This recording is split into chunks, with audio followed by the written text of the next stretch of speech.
entregados a su buena y perfecta voluntad.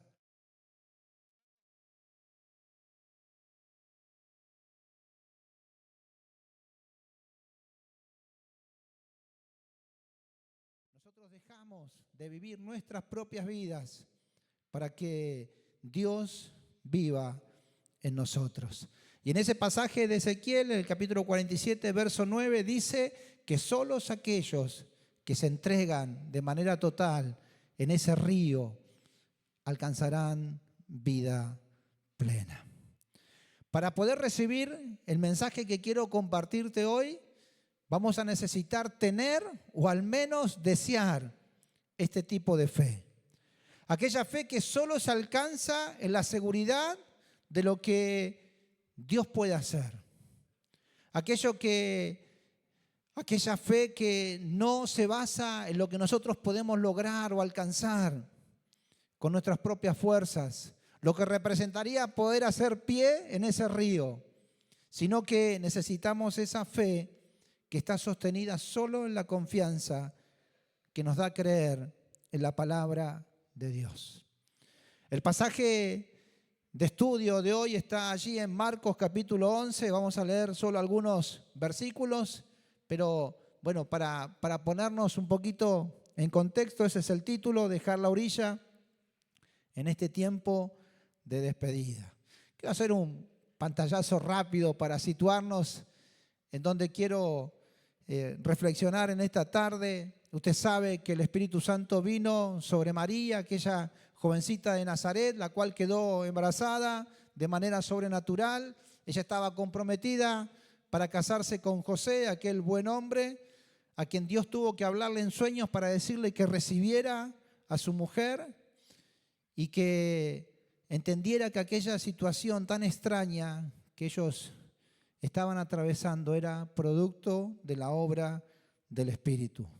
Así que ellos contrajeron matrimonio, dice la Biblia que no tuvieron intimidad hasta después de que Jesús naciera, y por causa de un censo ellos tuvieron que moverse de allí del norte hasta la región de Judea porque José era de aquel lugar, y ellos llegan en un momento en donde no pudieron encontrar hospedaje, así que tuvieron que quedarse en un establo sucio, maloliente, con animales. En ese lugar nació el Rey del universo.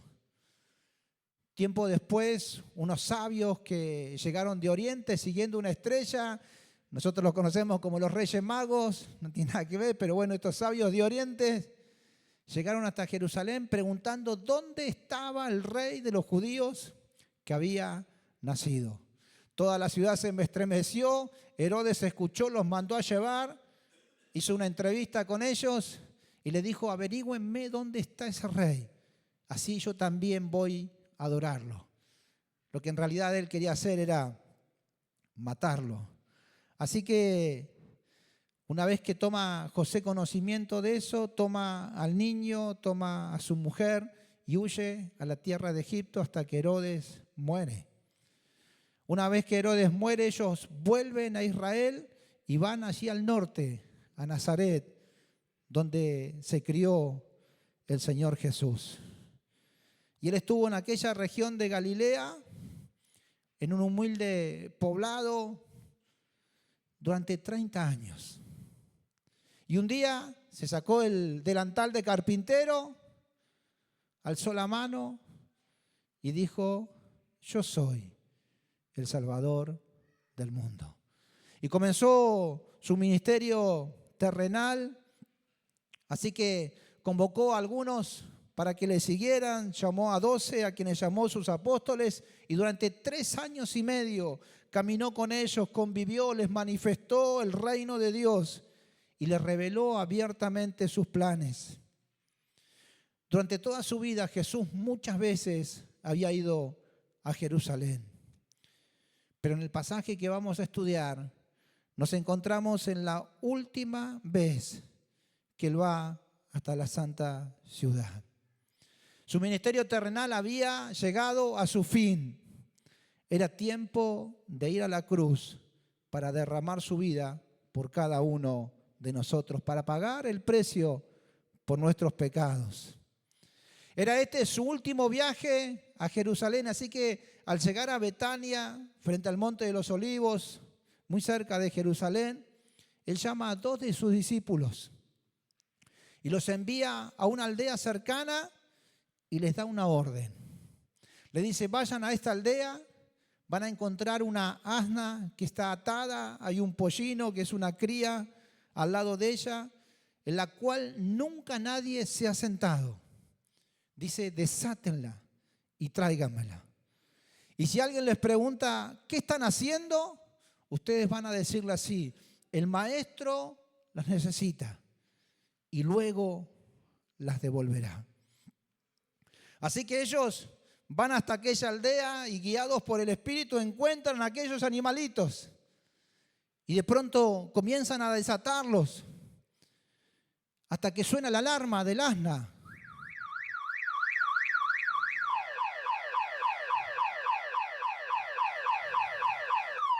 Así que rápidamente sale el dueño del animal y dice, me están afanando, ¿qué están haciendo? Y uno de ellos le dice, tranquilo maestro, tranquilo amigo, no te estamos robando. Jesús, el maestro, mandó a buscarla. Así que aquel hombre cuando escucha eso, desactiva la alarma. Alarma desactivada. Qué equipo de multimedia que tenemos. Denle un aplauso.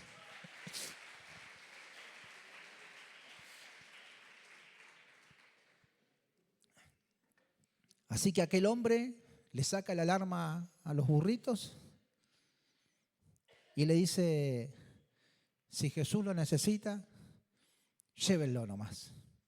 No hay problema. Y uno de ellos agradece y le dice, bueno, gracias por prestarnos, pero el otro se da vuelta y necesita asegurarse y le dice, amigo, este burrito está a 0 kilómetros, no se subió nadie en él. Y el hombre asiente, nadie se ha subido. Imagínese esto en nuestros días. Aparece Jesús, llama a 2 de sus discípulos, 2 voluntarios. A ver, ¿quién? Allá tengo uno. Rodrigo, otro más. 2 voluntarios necesito. Y Emanuel. Dios llama a Rodri y a Emma y le dice, muchachos, vayan a la concesionaria de acá enfrente, métanse ahí en Simone, agarren una camioneta. No, Rodrigo, no vayas, porque terminamos todo en cana. Vayan a la concesionaria, agarren una camioneta, tiene que ser 0 kilómetros. Y me la traen. Y si don Simone sale corriendo, ustedes le dicen que el maestro la necesita y que después se lo va a devolver. ¿Usted qué piensa que le va a decir don Simone? Sí, llévalo. Ah, para Jesús, llévala, tranquilo. Decirle que no la raye, así que te pega un palazo en la cabeza. A menos que vea a Jesús hablando a través tuyo. Una persona necesita tener mucha autoridad para que don Simone le diga, vaya nomás, si la necesita Jesús, que la use, que me la cuide, que la devuelva limpita, así después la vendemos. Hay que tener autoridad del cielo para hacer cosas locas como eso. La gente necesita ver a Dios hablando a través de tu vida. El Señor Jesús tenía una autoridad determinante, porque Él le decía al viento que se calmara y se calmaba, a la tormenta que parara y había una gran bonanza. Él podía decirle a un cobrador de impuestos que lo deje todo y que lo siguiera. Y podría nombrar muchos ejemplos más acerca de la autoridad que Jesús tenía. Pero ahora Él había delegado su autoridad en sus discípulos. Ya no era Jesús hablando, eran los suyos hablando en nombre de Él. Jesús necesitaba entrar en Jerusalén, la ciudad santa, en un burrito en el que nadie se haya sentado jamás, porque había una antigua profecía del Antiguo Testamento que necesitaba ser cumplida. Así que así lo hizo. Y cuando Jesús entraba en Jerusalén, en aquel burro, dice la Biblia que la gente tiraba sus mantos y ramas al paso de él, gritando: Hosana, Hosana, el que viene en el nombre del Señor. Al Hijo de David, bendito el que viene en el nombre del Señor, Hosana a las alturas. Viva el Salvador, bendito el que viene en el nombre del Señor, el Rey de Israel. ¿Sabe qué significa Hosana? Sálvanos, Señor, ahora. Quizá usted recuerde ese evento como el Domingo de Ramos, o lo haya escuchado. Así entró Jesús en Jerusalén. Dice la Biblia que llegó hasta el templo y como ya anochecía, regresó a Betania. Y a la mañana siguiente volvió a Jerusalén. Y parece que se habían levantado medio tarde y no habían desayunado. Y de pronto él tuvo hambre, mostrando la humanidad de Jesús, quien era 100% hombre y 100% Dios. Dice la Biblia que él tuvo hambre. Mateo capítulo 11, verso 12 en adelante dice: al día siguiente, cuando salieron de Betania, tuvo hambre. Y viendo de lejos una higuera que tenía hojas, fue a ver si tal vez hallaba en ellas algo. Pero cuando llegó a ella, nada halló sino hojas, pues no era tiempo de higos. Entonces Jesús dijo a la higuera: nunca jamás coma nadie fruto de ti. Y lo escucharon sus discípulos. Así que yo me imagino que ellos empezaron a discutir entre sí. Empezaron a recriminarle a Pedro que se le había hervido el agua y no pudo preparar el mate. A Juan que había dicho que iba a hacer tortas fritas, se quedó dormido y no hubo tiempo. Tuvieron que salir sin desayunar. Y cuando lo escucharon maldecir a la higuera, Natanael les recrimina: miren, por culpa de ustedes, dormilones, el maestro se la agarró con la pobre higuera. ¿Qué culpa tenía la pobre plantita? Y la pregunta es: ¿por qué Jesús se enojó con la higuera si la palabra dice que no era tiempo de higos? ¿Sabe por qué?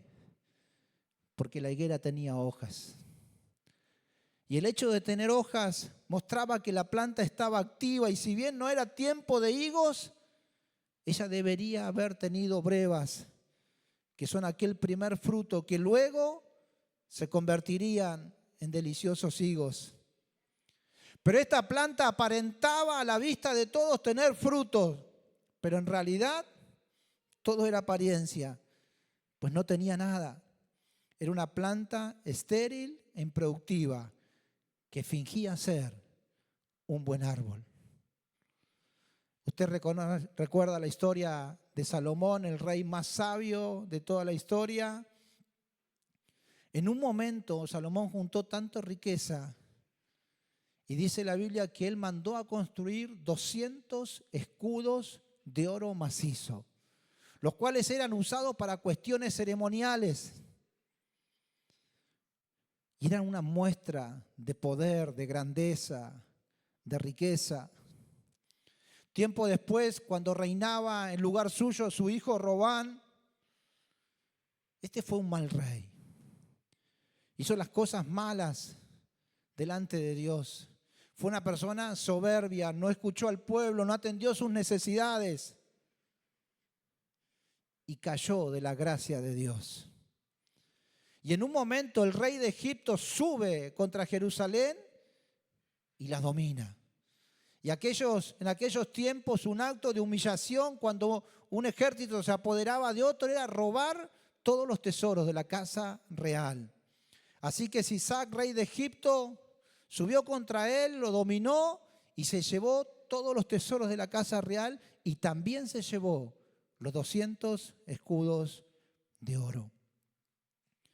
Pero Robán no podía no tener esos escudos y ya no tenía oro. Así que él mandó a construir 200 nuevos escudos, pero ahora de bronce. A la vista de todos parecían iguales, eran muy similares, pero no tenían ni el mismo valor, ni el mismo trabajo de formación, ni la misma resistencia. Solo parecían, pero en esencia no eran iguales. Robán necesitaba sostener la apariencia de que todo estaba bien, como la higuera, pura apariencia, solo hojas y nada más. ¿Recuerda usted cuándo aparece mencionado en la Biblia las hojas de higuera? Cuando Adán y Eva desobedecen a Dios allí en los albores de la creación, en el jardín del Edén. Cuando ellos deciden desobedecer la voz de Dios y escuchar la voz del diablo. Y aquel pecado les hace descubrir su desnudez. Y al verse vulnerables, ellos toman hojas de higuera para cubrir su vergüenza. ¿Conoce la hoja de higuera, no? Áspera. Tendrían que haber tenido otra idea esos muchachos para taparse. Esas hojas de higuera no podían cubrirles nada.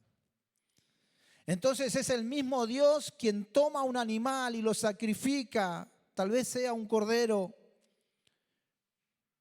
para hacer vestimentas para ellos, para que su pecado no sea manifiesto.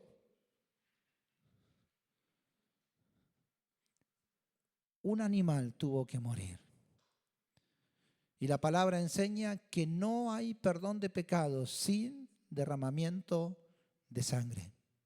Por eso Cristo se transformó para nosotros en el Cordero de Dios que quita el pecado del mundo.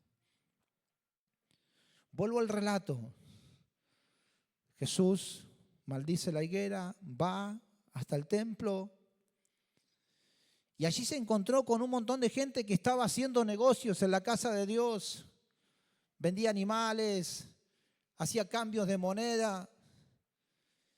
Y Jesús se enojó mucho y comenzó a volcar las mesas, a soltar los animales. Hizo un lío bárbaro. Y él dijo palabras de Dios: mi casa será llamada casa de oración y ustedes la han vuelto una cueva de ladrones. Qué triste es escuchar historias de algunas personas que le ponen precio a la fe. Algunos enseñan equivocadamente que hay cosas espirituales que se pueden comprar, que para que Dios te dé primero tenés que darle. Nunca olvide esto. Lo único que hay entre el cielo y usted es una cruz vacía, en donde todo ya fue pagado, porque Jesús pagó el precio de nuestro pecado, de nuestra salvación. Y todo lo demás, la fe, la gracia, el favor de Dios, son un regalo inmerecido. Un regalo para todo aquel que quiera recibirlo. Así que después de aquel lío que Jesús hace, Él regresa una vez más a Betania. La verdad que Jesús ya no pasaba desapercibido. Cada vez que Él hablaba, sus palabras hacían que retumbara todo, los confrontaba. Sus acciones incomodaban a los corazones religiosos. Jesús regresa a Betania y otra vez a la mañana siguiente salen de Betania. Marcos capítulo 11, verso 20 en adelante, dice: y pasando por la mañana vieron que la higuera se había secado desde las raíces. Entonces Pedro, acordándose, le dijo: Maestro, mira, la higuera que maldijiste se ha secado. Y Jesús le respondió, tened fe en Dios. Porque de cierto os digo que cualquiera que dijera a este monte, quítate y échate en el mar, y no dudar en su corazón, si no creyere que lo que dice, sino que será hecho lo que dice, lo que diga le será hecho. Por tanto os digo que todo lo que pidiereis orando, creed que lo recibiréis y os vendrá. Y cuando estéis orando, perdonad. Si tenéis algo contra alguno, para que también vuestro Padre que está en los cielos os perdone vuestras ofensas. Porque si vosotros no perdonáis, tampoco vuestro Padre que está en los cielos os perdonará vuestras ofensas. El pasaje dice que es necesario tener fe en Dios. Enseña que hay que hablarle a las circunstancias o a las cosas y que necesitamos perdonar en oración.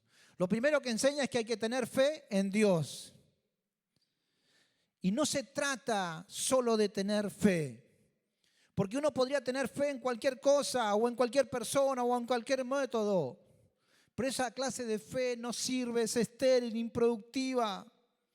La verdadera fe es aquella que es puesta únicamente en Dios. Algunas traducciones dicen tener la fe de Dios. ¿Y cómo es esa fe?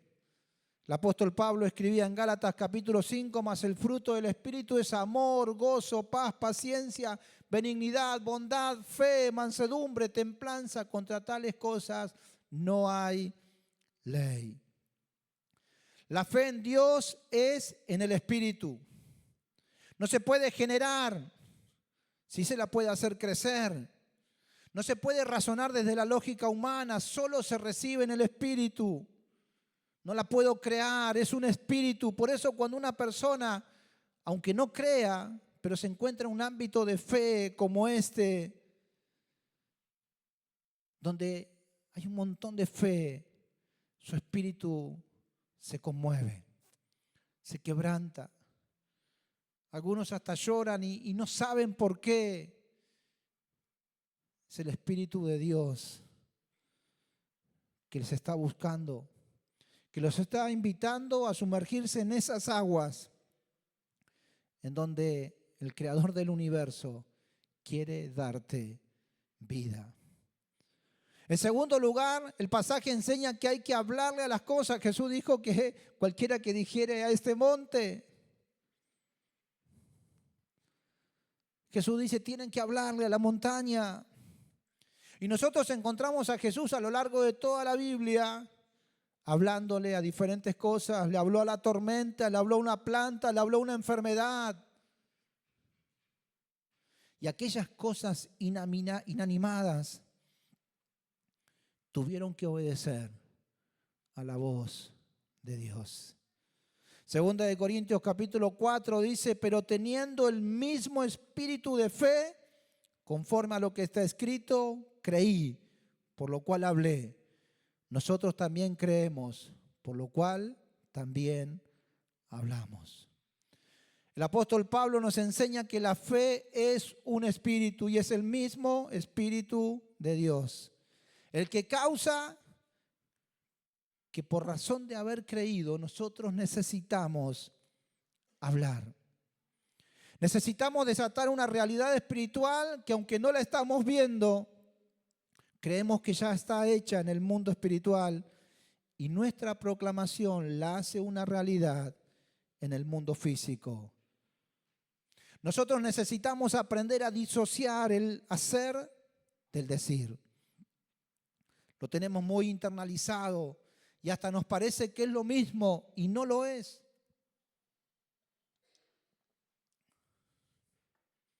Es una cuestión de fe y la fe es decir.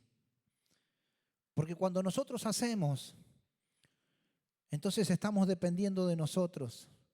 Cuando hacemos nos sentimos con los pies firmes, como si estuvieran apoyados en el fondo del río. Es algo que yo voy a alcanzar, es algo que voy a lograr, tiene que ver con mi fuerza, con mi sacrificio. Pero cuando nosotros no hacemos y solo decimos, es en el mundo espiritual y se vuelve un milagro en el mundo físico. Quiero darte un ejemplo de esto. El apóstol Santiago decía en su carta: Elías era un hombre sujeto a pasiones semejantes a las nuestras y oró fervientemente para que no lloviese, y no llovió sobre la tierra por 3 años y 6 meses. Y otra vez oró, y el cielo dio lluvia, y la tierra produjo su fruto.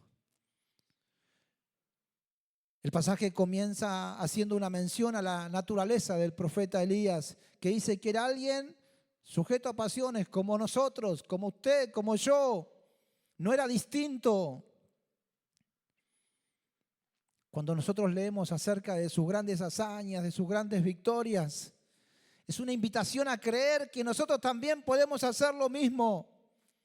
Y el Señor Jesús dijo: cualquiera que le dijere a este monte, cualquiera, te mete en la bolsa a vos y a mí. No es solo para grandes teólogos, ni para super santos, ni para aquel que guarda todos los preceptos religiosos y ceremoniales. Jesús dijo: es para cualquiera, para cada uno de nosotros. Lo único necesario es que tengamos fe en Dios, que guiados por esa fe declaremos, porque no se trata de hacer, sino de decir. Según Santiago, dice que Elías oró fervientemente para que no lloviera. Y cuando nosotros vamos al pasaje, lo único que vemos es a Elías parado frente al rey Acab, diciéndole: por mi palabra no va a llover ni va a caer rocío hasta que yo declare lo contrario. No lo encontramos a Elías tirado en el piso, llorando, clamando. Lo encontramos hablando. Eso es una oración ferviente. La oración ferviente es la de alguien que ora en la intimidad, que su vida es una vida completa de oración. La oración ferviente es la vida de una persona que tiene fe en Dios y el cual entendió que hay cosas que solo debe declarar: creí, por lo cual hablé. Ahora, cuando Elías va a pedir para que vuelva a llover, Santiago dice: Elías oró fervientemente y solo lo encontramos ahí hablando. Ahora, cuando dice que Elías simplemente oró, nosotros lo vemos a Elías subiendo al monte Carmelo, arrodillándose, clamando, poniendo la cabeza entre las rodillas, golpeando el piso. Manda a su criado una vez a ver si pasaba algo. Nada. 2, nada. 3, nada. 4, hasta la 7ª vez. Su criado dice: veo una nube como la palma de una mano. A todo ese esfuerzo de Elías, Santiago dice que solo fue una oración. En el pasaje que nosotros estamos estudiando, Jesús nos enseña que hay que hablarle a las cosas o a las circunstancias. Jesús dijo: cualquiera que le dijere a este monte. Ahora, tampoco es cuestión de andar diciendo por decir, declarando por declarar. Estamos hablando de que esto es para cualquiera, sí, pero tiene requisitos que son ineludibles. Primero, es necesario tener fe en Dios. Segundo, el propósito tiene que ser espiritual y no se puede dudar, porque dice la Biblia que el que duda es como la ola del mar que va y que viene. El apóstol Pablo dice: creí, por lo cual hablé conforme a lo que está escrito. La fe es declarar, pero no puede andar declarando lo que quiere. Tiene que declarar conforme a lo que está escrito. Cuando alguien conoce y vive las Escrituras, esa persona conoce el carácter y el corazón de Dios. y lo que va a hablar y lo que va a declarar es conforme a la palabra de Dios. Otra cosa que nosotros debemos tener en cuenta es que generalmente vamos a decirle las cosas a Dios, se las planteamos a Él.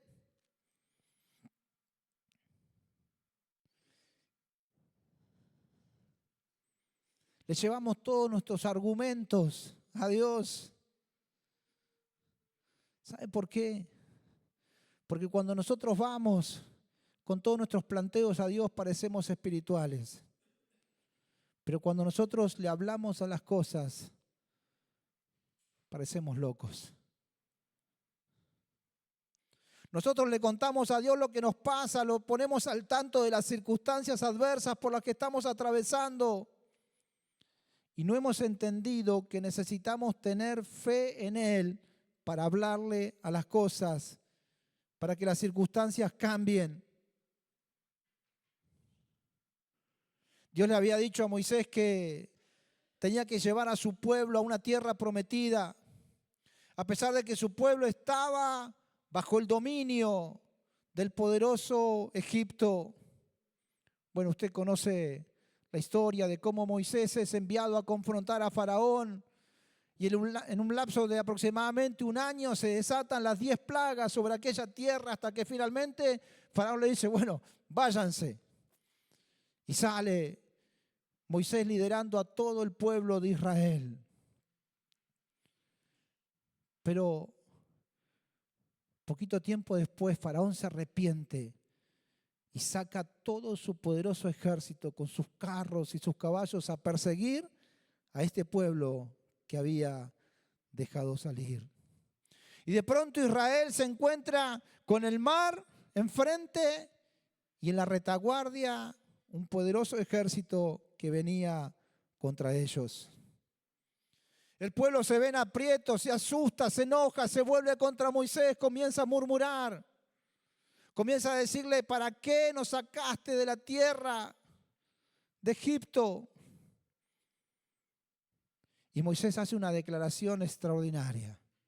Éxodo capítulo 14, versos 13 y 14. Pero Moisés le dijo al pueblo, no tengan miedo, manténganse firmes y vean la salvación que el Señor llevará hoy a cabo en favor de ustedes.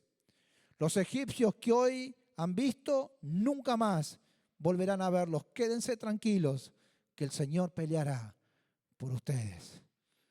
Tremendo.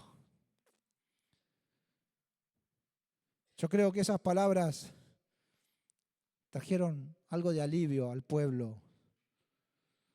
Pero después de aquella poderosa declaración, yo me imagino a Moisés escondido detrás de alguna roca, de algún arbusto, golpeando el piso, diciéndole a Dios, hace algo, tenés que hacer algo, hace un milagro. Mirá, el pueblo está en peligro. Y Dios le dice, entonces Jehová dijo a Moisés, ¿por qué clamas a mí? ¿Qué me venís a decir? Di, declara, habla, di a los hijos de Israel que marchen. Y tú, alza tu vara, extiende tu mano sobre el mar y divídelo. Y entren los hijos de Israel por el medio del mar en seco.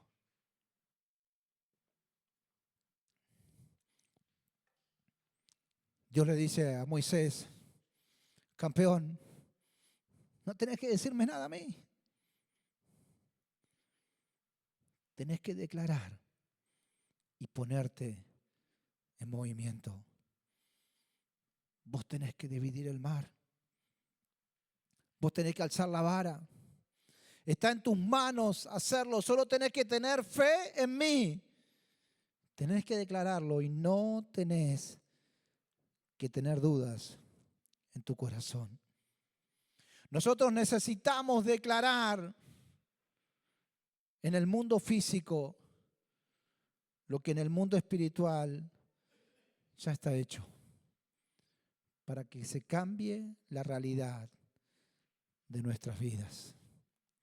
La palabra lo enseña en muchas ocasiones. Porque cuando alguien no tiene fuerza, está abatido. Joel capítulo 3, verso 10 dice, diga el débil, fuerte soy. El profeta Isaías dice que los muchachos se fatigan, que los jóvenes se cansan y se caen. Pero los que tienen fe en Dios, dice, levantarán vuelo como las águilas. Correrán y no se cansarán, caminarán y no se fatigarán.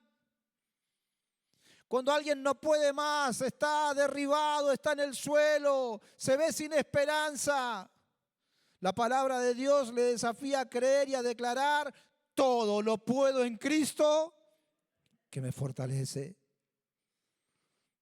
El apóstol Pablo dice que aunque estamos atribulados en todos, no estamos angustiados. Que aunque nos encontramos en apuros, no estamos desesperados. Que aunque nos persigan, no estamos desamparados. Y aunque nos derriben, no seremos destruidos. Nosotros necesitamos tener fe en Dios. Tenemos que declarar las cosas. Y en tercer lugar, tenemos que aprender a perdonar en oración. Quiero recordarte que esta autoridad está delegada solo en aquellas personas que tienen una vida de oración. No hay manera de tener este tipo de vida si no estamos dispuestos a perdonar. Yo sé que hay personas que han sufrido mucho. Sé que hay algunos que han vivido cosas terribles, grandes injusticias, abandonos, ultrajos, traiciones. Y sí, hay cosas que son humanamente imposibles de perdonar. Pero en Dios todo es posible. Y también es posible perdonar todo.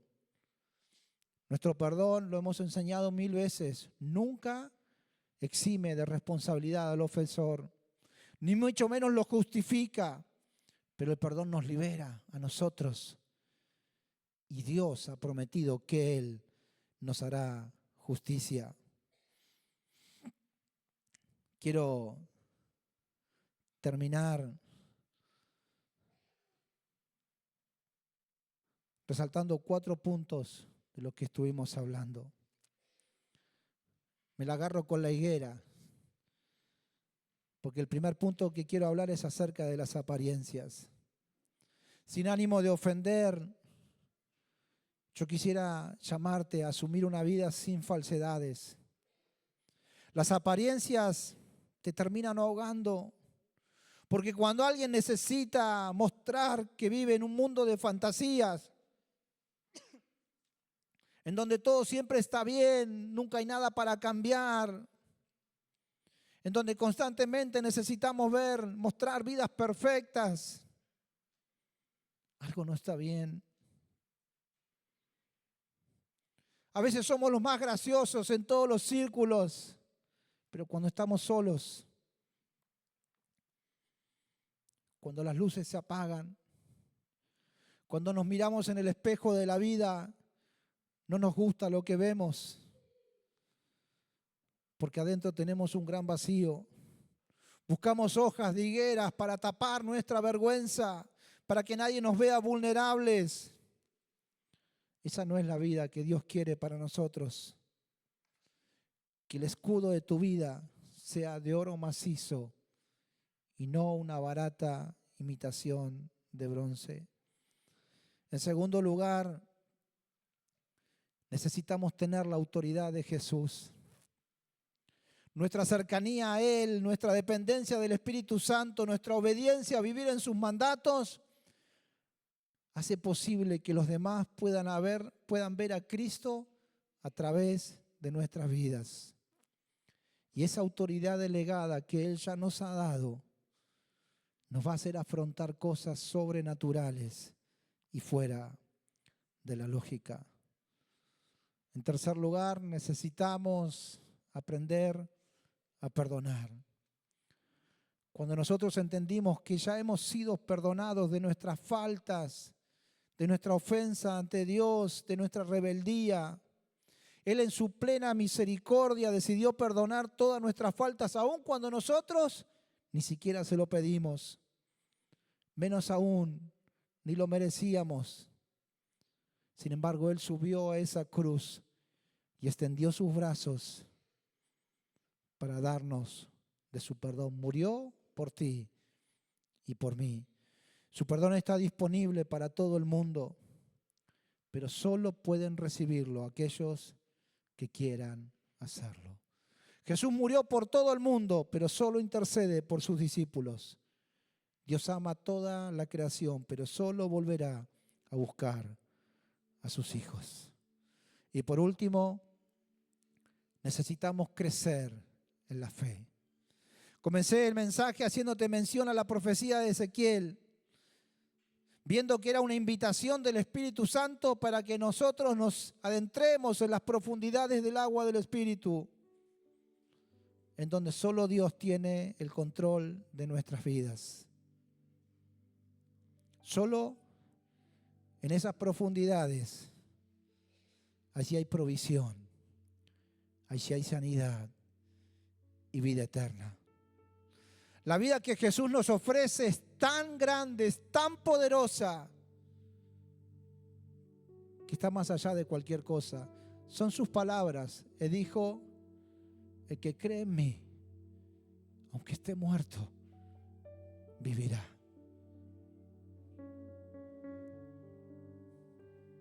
Te dije que para recibir este mensaje necesitamos tener o al menos desear este tipo de fe. Esa fe que navega en las aguas de la dependencia del Espíritu de Dios. Porque Dios nos llama a vivir una vida sin apariencias. Una vida de autoridad. Una vida de alguien que declara conociendo la palabra de Dios para que las cosas sucedan. Una vida dispuesta a perdonar el mal que nos han hecho. En este tiempo de despedida, en donde vamos a comenzar una nueva historia, yo quisiera animarte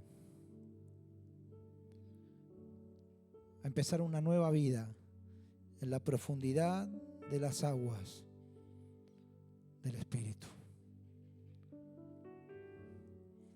¿Me acompañas a orar? Quisiera pedirte que en una actitud de reverencia podamos cerrar nuestros ojos delante de Dios.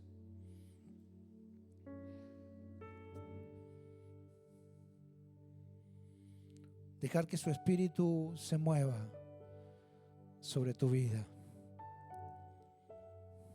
Es la gracia, es el favor de Dios.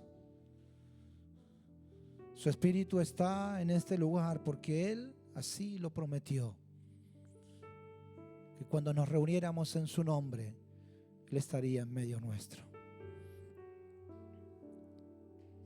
Y es el Espíritu de Dios en un acto de amor que te llama a vivir una vida sin apariencias.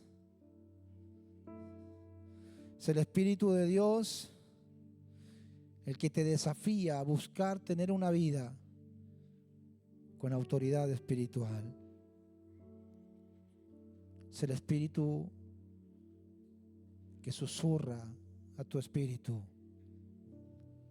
para decirte: necesitamos perdonar para ser libres. Y es ese mismo Espíritu el que dice la Biblia que levantó a Cristo de entre los muertos, el que quiere entrar en nuestro corazón para llenar nuestra vida de fe. ¿Podrías estar en pie, por favor?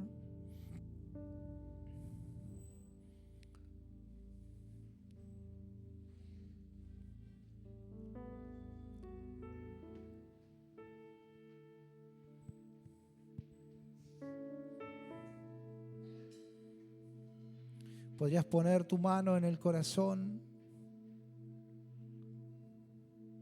y dejar que el Espíritu Santo sople sobre tu vida. Seguramente hubo cosas que no dije. El Espíritu Santo las completará.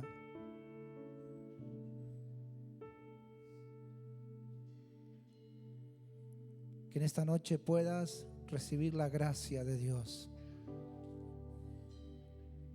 que te llama a vivir una vida pura, sin apariencias. No necesitamos aparentar delante de Él. Nos conoce en nuestra desnudez.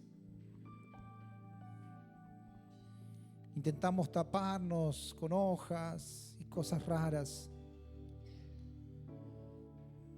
Solo la sangre de Cristo nos limpia.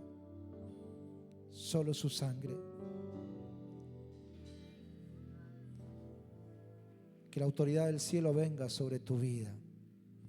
Que tengas la fuerza para perdonar y la voluntad para crecer en la fe. Señor, en el nombre de Jesús, lloro en esta tarde para que todo aquel que desee crecer en la fe pueda abrir su corazón a ti. Tu palabra dice que a los tuyos viniste y los tuyos te rechazaron, te menospreciaron. Pero dice Juan 1:12 que a pesar de eso, todos aquellos que quieran recibirte, tú les concederás el privilegio de ser llamados hijos de Dios. Señor, que cada uno desee ser hijo tuyo. No un hijo nominal, no alguien que vive una vida religiosa, sino alguien que quiera vivir una vida espiritual. Y Señor, ayuda a perdonar a aquel que ha sufrido, que ha sido lastimado. Dale la fuerza para perdonar en tu nombre.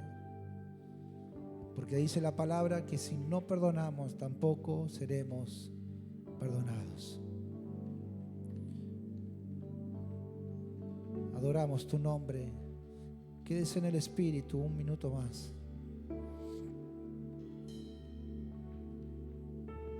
Renuévame, Señor.